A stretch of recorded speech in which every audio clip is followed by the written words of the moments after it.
রয়েছে, তবে তিনি এখনো কোনো কথা মনে রাখতে পারছেন না। Sultana Rahman, independent news.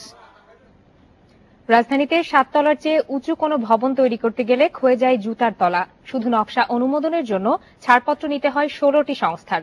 এক্ষেত্রে রাজুকের ওয়ান স্টপ সার্ভিস চালুর কথা থাকলেও তা এখনো চালু হয়নি। ফলে ছাড়পত্র নিতে আগের মতোই দীর্ঘ অপেক্ষা, আগের মতোই এক সংস্থা থেকে আরেক সংস্থার অফিসে ধর্ণা। ভবন বানাবেন, কিন্তু নকশার অনুমোদন পেতেই 1 থেকে 2 বছর।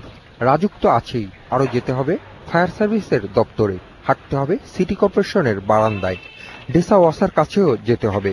এ সবকিছুর সম্মিলিত নাম ভোগান্তি, বেড়ে যায় বাড়ি তৈরির খরচ।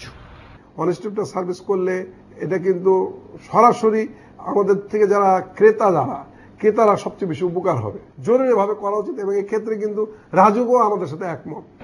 রাজুক বলছে, বিভিন্ন সংস্থার ছাড়পত্র সংগ্রহ করতে দেরি হওয়ায় নকশা অনুমোদনেও দেরি হয়।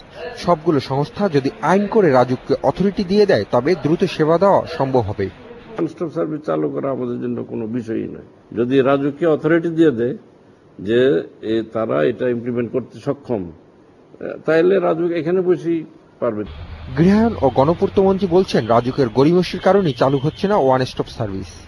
যারা ওখানে রাজুকের চেয়ারম্যান এবং যারা মেম্বার্স আছে এবং যারা মানে চালায় রাজুক, তাদেরও তো একটু আন্তরিকতা হবে।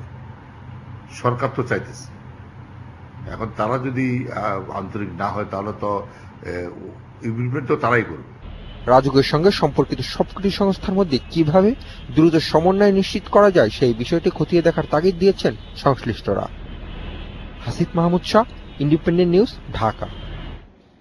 সংবাদে নিচ্ছে 40 সেকেন্ডের বিরতি।